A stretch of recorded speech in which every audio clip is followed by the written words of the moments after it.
Bhagwan, seeing and hearing you speak, one thing continues to strike me.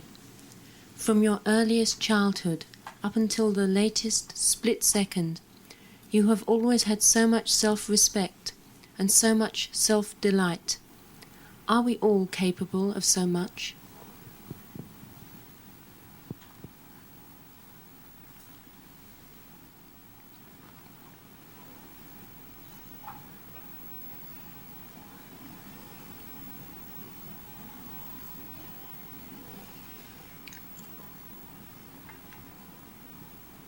Man is not aware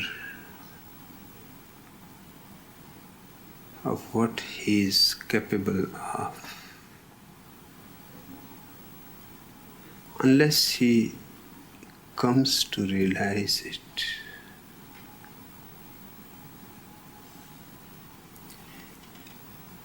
It is just like a small young bird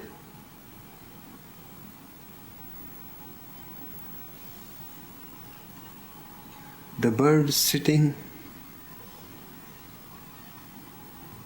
in the shelter the mother and the father have made, watches them fly, can see the delight of their flight.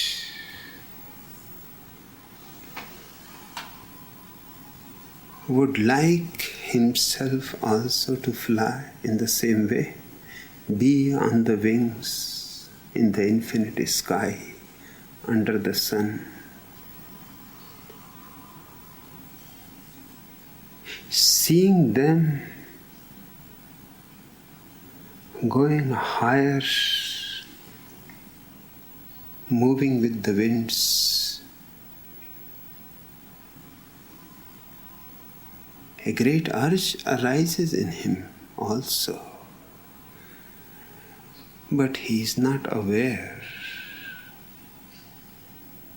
that he is capable of the same flight, the same delight, the same dance.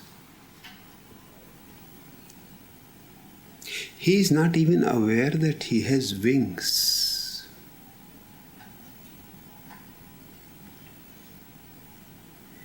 It takes a little time for the mother and the father to persuade him.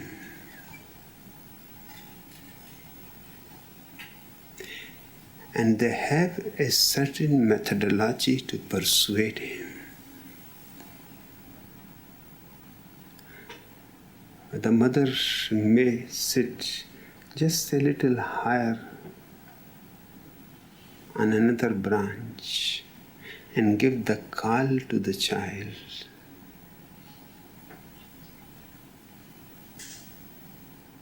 The child tries but is afraid he may fall. But the mother goes on calling him.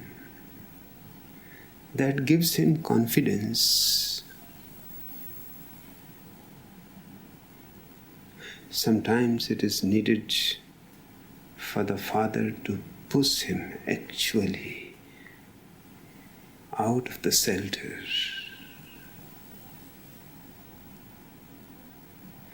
There is fear. He is nervous. But one thing is certain, for the first time he knows he has wings. He flutters his wings. He does not know how to fly.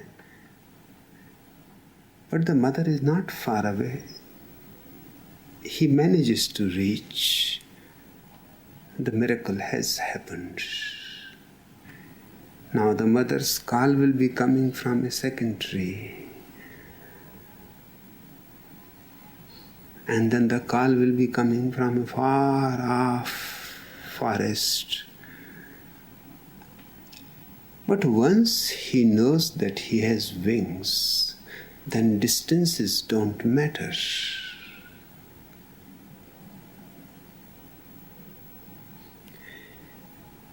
Slowly there is no need for the mother to call or the father to push him. One day comes when he simply says goodbye to father and mother and flies and never comes back. He has become an individual on his own.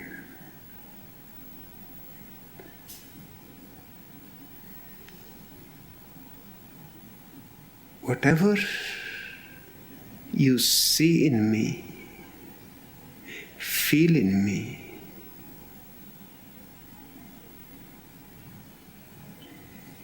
is there in you,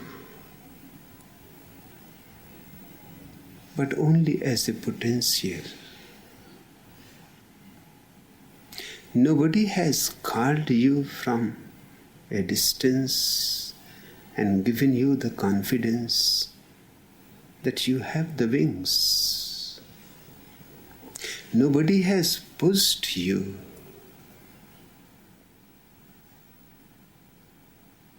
Which of course in the beginning will look as if he is your enemy, pushing you into death. You will fall. But unless you are pushed and you see that fluttering your wings, you remain in the air, you don't fall.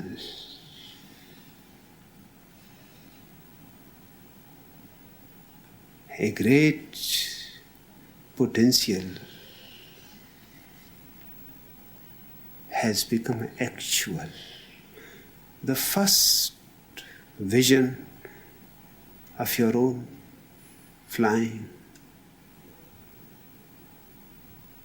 Now it is no more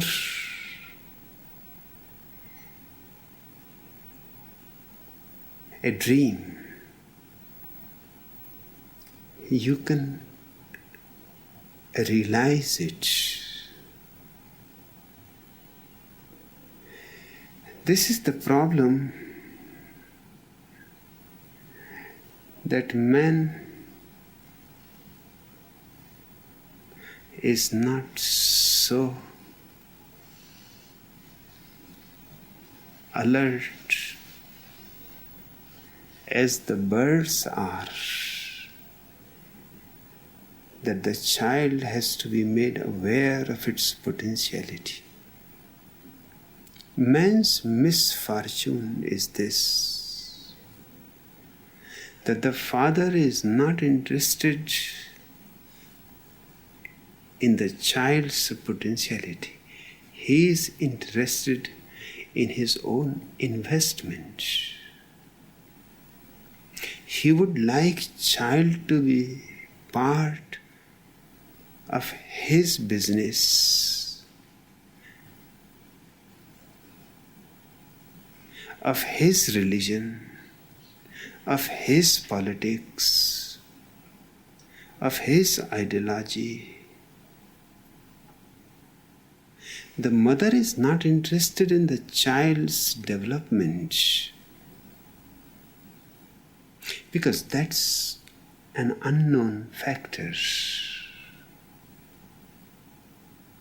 It is not as simple as a bird.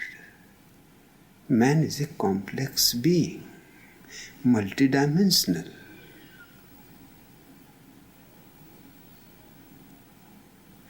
The child is capable of becoming so many things. The mother has her own investment. She would like the child to become someone in particular. Man's parents, because of their own investment in business, politics, religion, philosophy, are less interested in the potential of the child.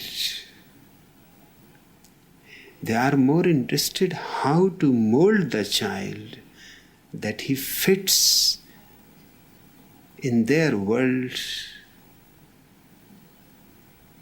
becomes respectable in their world, is not an outcast, is not an unfit.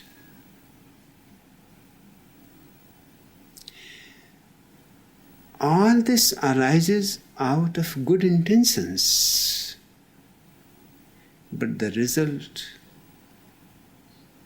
is not good. It is almost slaughtering the child, destroying, killing. Most of his potential will always remain potential. He will never be even aware what treasures he has brought with his life. And he will die, and those treasures will remain unopened. He lived his whole life according to somebody else's dictates.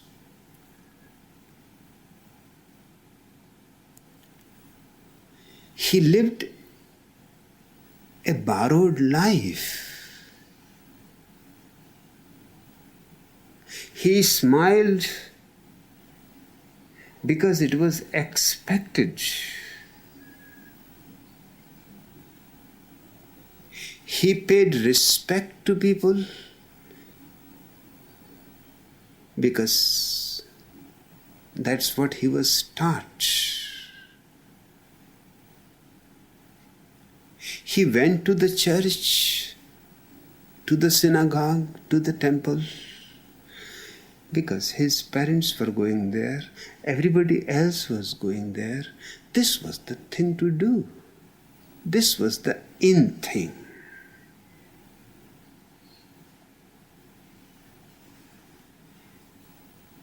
With me, something went wrong from the very beginning. And the reason was that for 7 years I was not with my parents. I lived with my maternal grandfather and grandmother.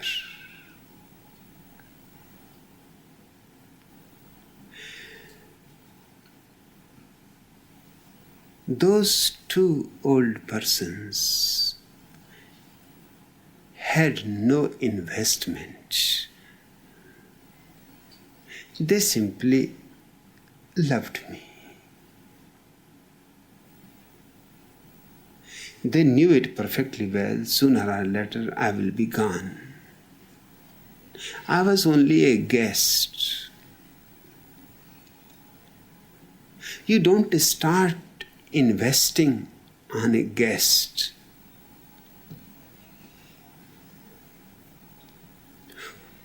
Tomorrow morning he may be gone. They acted out of a space which parents cannot do. That's where things went wrong with me. They allowed me total freedom to be myself because they had no desire to mold me. In fact, they wanted me to go back to my parents. So whatsoever my parents want me to become, I am available.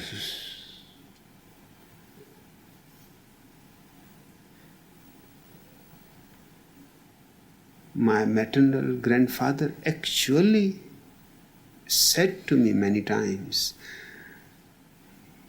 that our whole effort is that we can return you back to your parents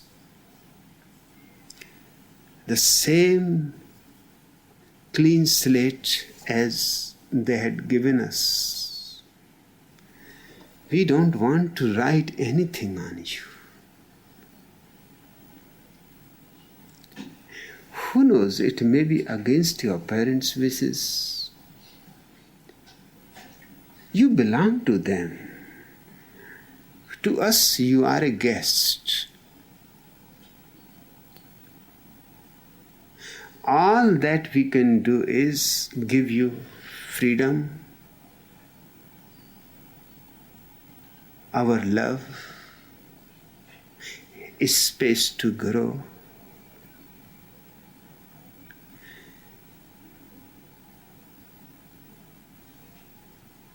But the first 7 years are the most important in life. Never again you will have that much opportunity. Those 7 years decide your 70 years. All the foundation stones are laid in those 7 years. And by a strange coincidence, I was saved from my parents.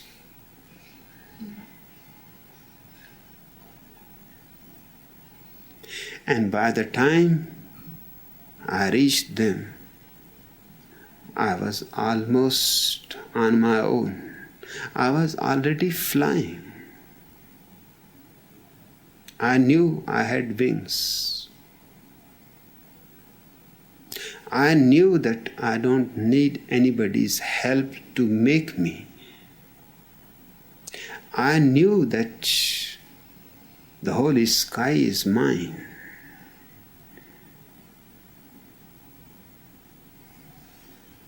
I never asked for their guidance. And if any guidance was given to me, I always retorted that this is insulting.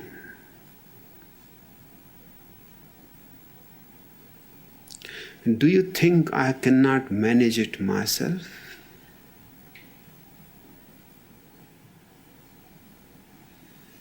I do understand that there is no bad intention in giving guidance.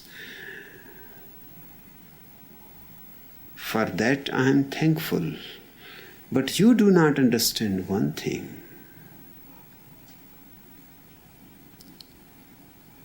That I am capable to do it on my own. Just give me a chance to prove my mettle. Don't interfere.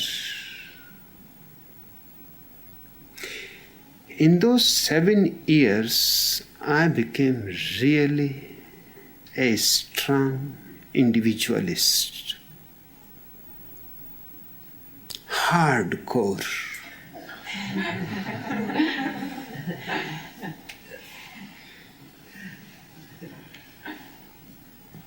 Now it was impossible to put any trip over me. I used to pass from my father's shop because the shop was in front. At the back was the house where the family lived. That's how it happens in India. Houses and shops are together. So it is easily manageable.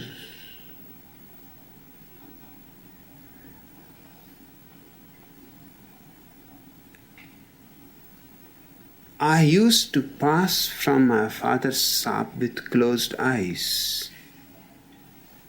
He asked me, this is strange. Whenever you pass through the shop into the house or from the house, it was just 12 feet place to pass. You always keep your eyes closed. What you are practicing? I said, I am simply practicing that this sap is not going to destroy me as it has destroyed you. I don't want to see it at all. I am absolutely disinterested, so much disinterested. And it was one of the most beautiful cloth shops in that city. The best materials were available there.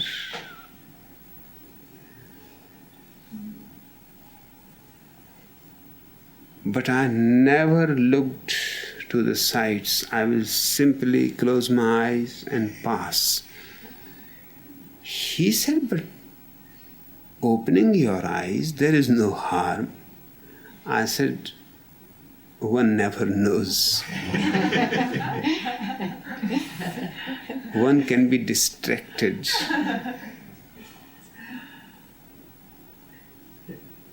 I don't want to be distracted by anything.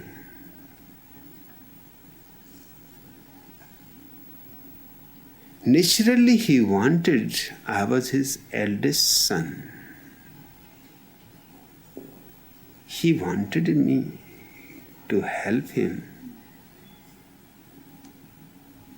He wanted me that after my education I should come and take charge of the shop and the shop he has managed, and it has become a big place slowly. And he said, of course, who else is going to look after it? I will be getting old. Do you want me continuously to be? I said, no, I don't want you.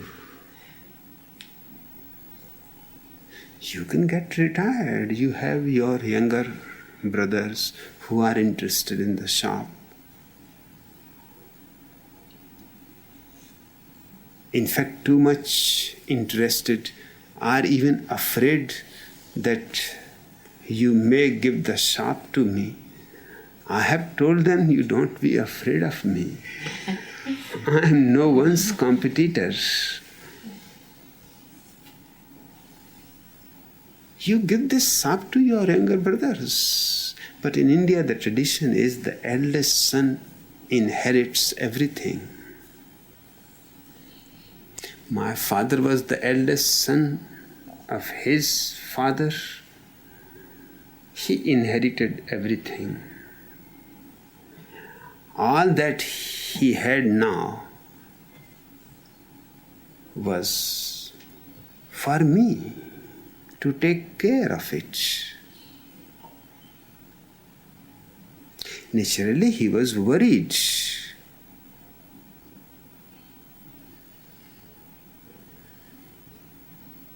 But there was no way. He tried in every possible way.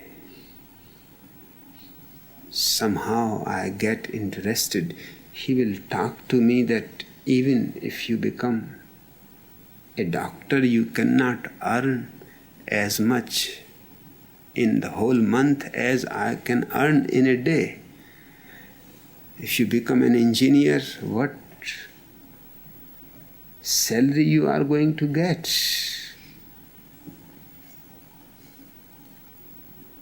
If you become a professor,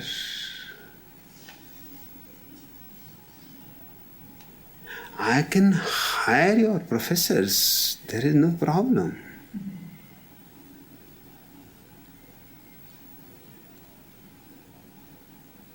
And you know there are so many thousands of graduates, postgraduates, PhDs, unemployed.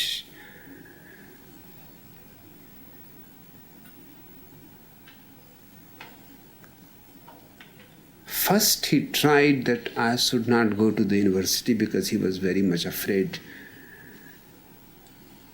that is making me for 6 years absolutely independent, going far away. Then even he cannot keep an eye on me. He has already been regretting that for 7 years he left me with my mother's parents. I told him, you don't be afraid. What has to happen has happened.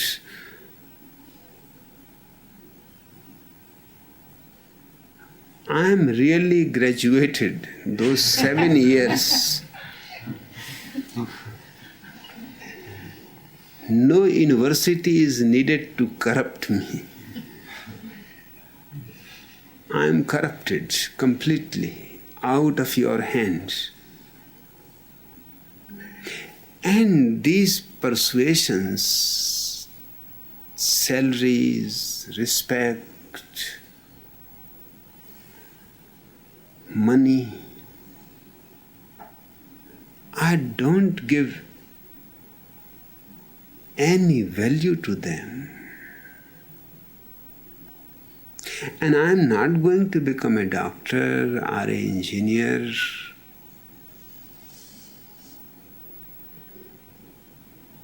So don't be worried. In fact, I am going to remain a vagabond my whole life. He said, that is even worse. It is better you become an engineer, you become a doctor. But vagabond, that is a new profession. You have got some mind to find such things. You want to become a vagabond. Even those who are vagabonds feel humiliated if you say that you are a vagabond and you are telling to your own father that all your life you want to be just a vagabond. I said, that's what is going to be.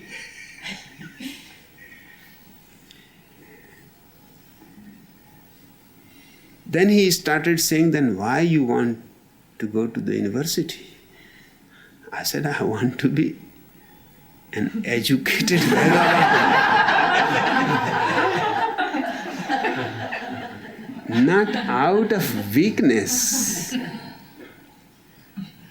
I don't want to do anything in my life out of weakness. Because I could not be anything, that's why I am a vagabond. That is not my way. First, I want to prove to the world that I can be anything that I want to be. Still, I choose to be a vagabond. Out of strength, then there is respectability even if you are a vagabond.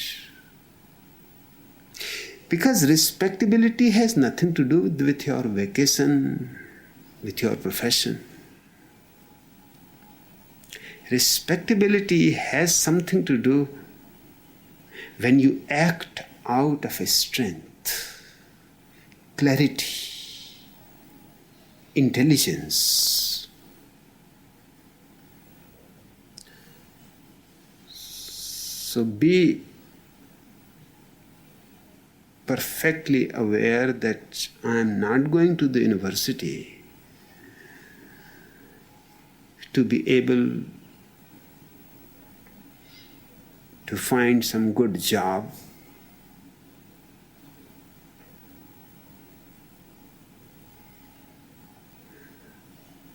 I am not born to do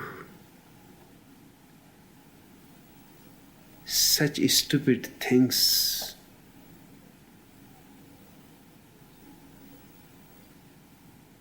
There are so many to do those things.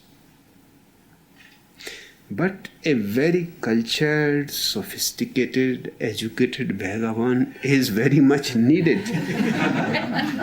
Because you don't see anybody around. Vagabonds are there, but they are just third-grade people. They are failures.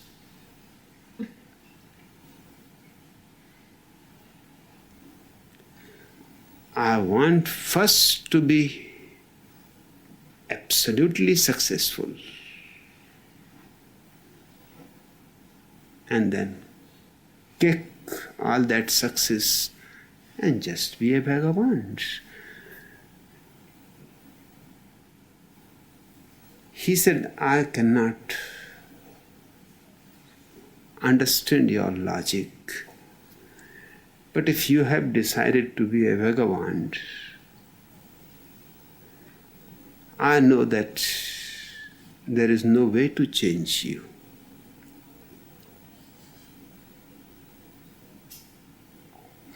Those 7 years, he reminded me again and again that was our basic fault.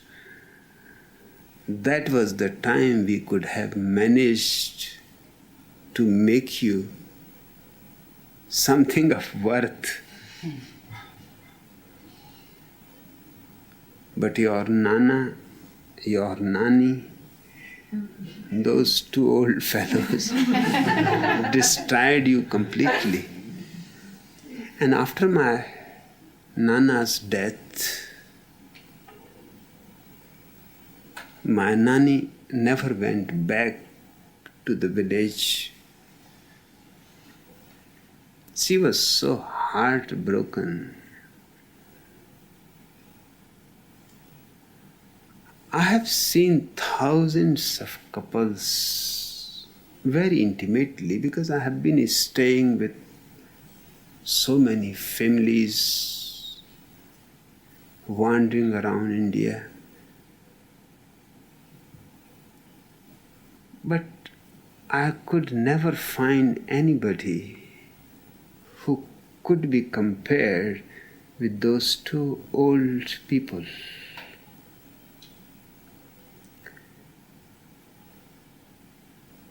They really loved each other.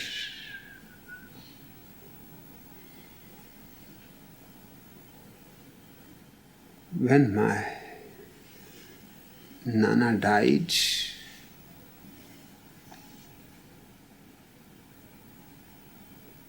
my Nani, my maternal grandmother, wanted to die with him. It was a difficult task to prevent her. She wanted to sit on the funeral pyre with her husband. She said, my life is gone. Now what is the point of being alive?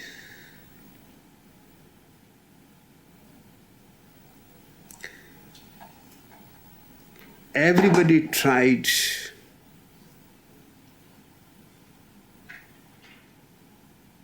And by that time, this is an ancient tradition in India called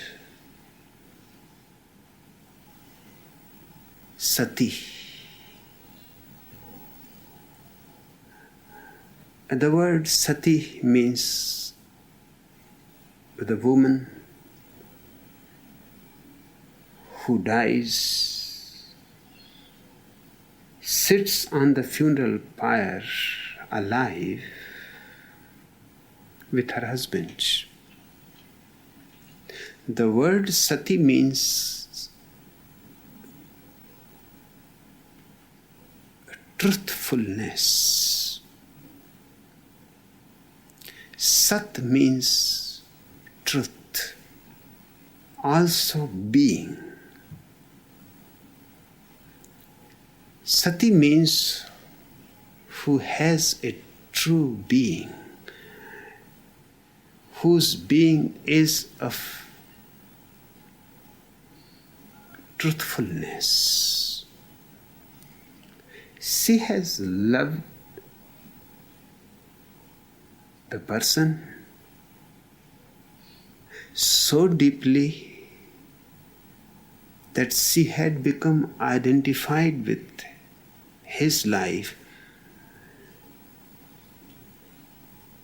There is no point for her to live.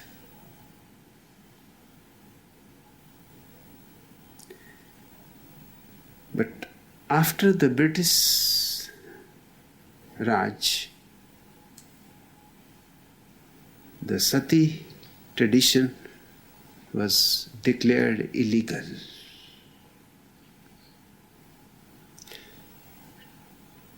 To the Western eye, it looked almost committing suicide. Literally, it is so. And for almost 99% women who became satis, it was nothing but suicide. But for 1%, I cannot say it was suicide. For 1% to live without the person whom she had loved totally and never thought for a single moment to be separated, living was suicide. But law is blind and cannot make such fine distinctions. What Britishers saw was certainly ugly and has to be stopped.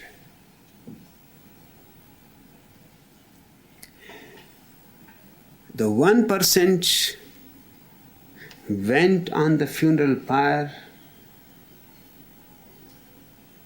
on their own accord. But it became such a respectable thing that any woman who was not willing to do it, and it was really a very dangerous, torturous way of dying. Just entering on the funeral pyre alive.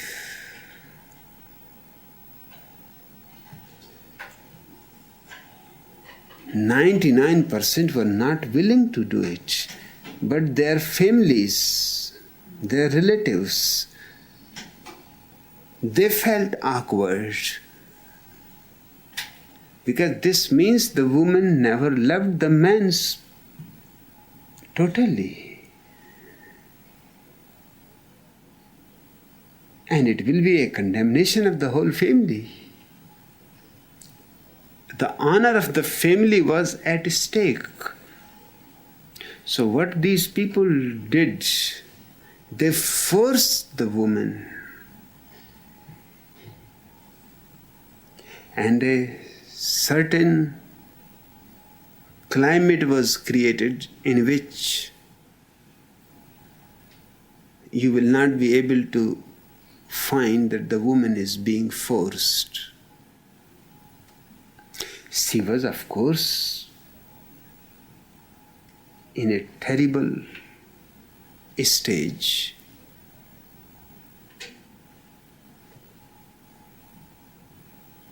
In a great shock.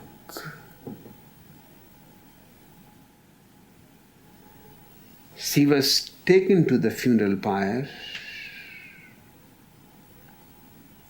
And on the funeral pyre so much ghee, purified butter was poured that there was a cloud of smoke all over the place. You could not see what is happening. And around that cloud, there were hundreds of Brahmins chanting loudly Sanskrit sutras. Behind the Brahmins, there was a big band with all kinds of instruments making as much noise as possible. So the women screaming or crying or trying to get out of the funeral pyre was impossible.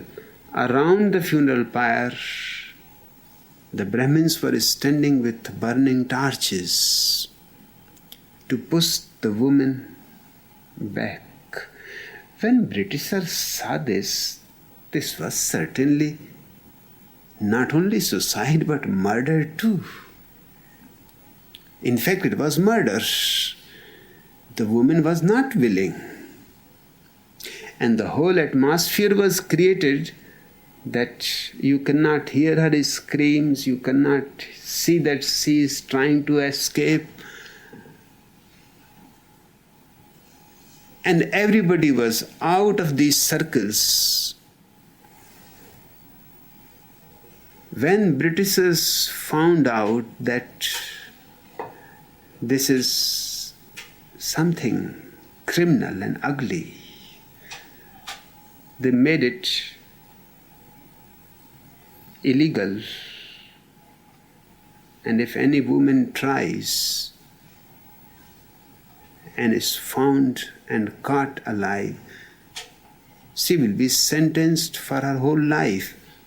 And anybody who persuades her, the family, the priests, the neighbors, they are also partners in the crime, and they will also be punished accordingly, whatsoever part they have played in it.